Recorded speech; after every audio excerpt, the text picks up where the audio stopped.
Bonsoir à tous, aujourd'hui dans le 13h nous recevons Étienne Jullard, ministre de la Ville, de la Jeunesse et des Sports. Monsieur Jullard, bonjour. Bonsoir monsieur. Merci déjà de nous accorder de votre temps.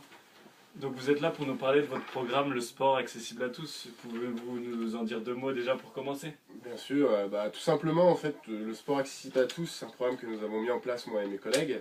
D'accord. Donc tout simplement nous croyons dans le pouvoir du sport comme catalyseur pour les sociétés, mais aussi comme passerelle entre les communautés, les cultures et les personnes.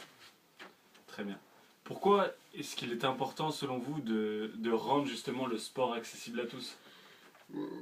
Pour nous, le sport en général, il doit être rendu accessible à tous, tant il est moteur de plaisir, de bien-être et surtout de socialisation. Et comment justement votre programme garantit l'accès au plus grand nombre? À travers notre programme, nous travaillons en collaboration avec la Fédération française des sports pour tous, qui depuis 1967 tente de rendre le sport accessible à tous, et notamment aux personnes en difficulté, comme les personnes âgées, les diabétiques, les personnes qui sont atteintes de maladies cardiovasculaires, mais également le sport en détention aussi, qui est un enjeu important dans notre programme. Et derrière tout cela, j'imagine quand même qu'il y a certains freins à une pratique, à une activité physique, dirais-je. Oui, bon, en termes de freins, il y en a plus que l'on croit, et c'est pour ça que c'est très important de rendre le sport donc accessible à tous. Donc, en termes de freins, on a le manque de temps, que ce soit donc le manque de temps personnel ou de temps professionnel. Oui. On a aussi donc le manque d'envie, qu'on retrouve beaucoup chez les personnes âgées. Oui.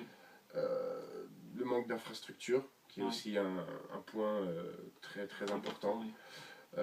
Et donc l'état de santé aussi, qui est un frein pour certaines personnes pour la pratique sportive.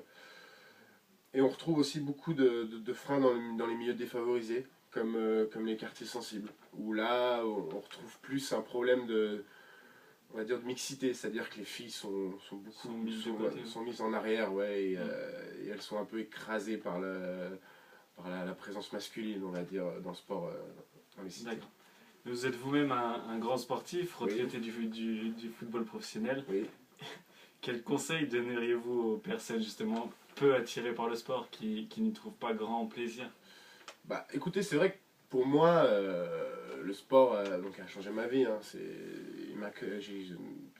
d'abord des liens, des rencontres, mais c'est aussi une forme de garder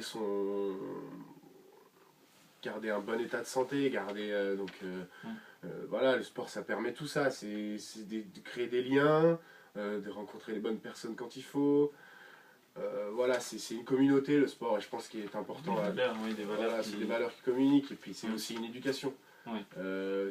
C'est apprendre à vivre pour certains sports. Je pense à la boxe. Notamment vous dans le foot, le sport collectif, voilà, l'esprit. Exactement, le sport collectif, c'est quelque chose que l'on apprend. C'est pas forcément inné chez les personnes, et ça nous aide à avancer dans la vie et à travailler aussi avec d'autres personnes plus tard.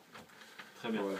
Merci beaucoup Monsieur Jullard. Merci à vous. Merci de nous avoir accordé du temps dans votre agenda surchargé. Tout de suite la météo des Villes d'Elia.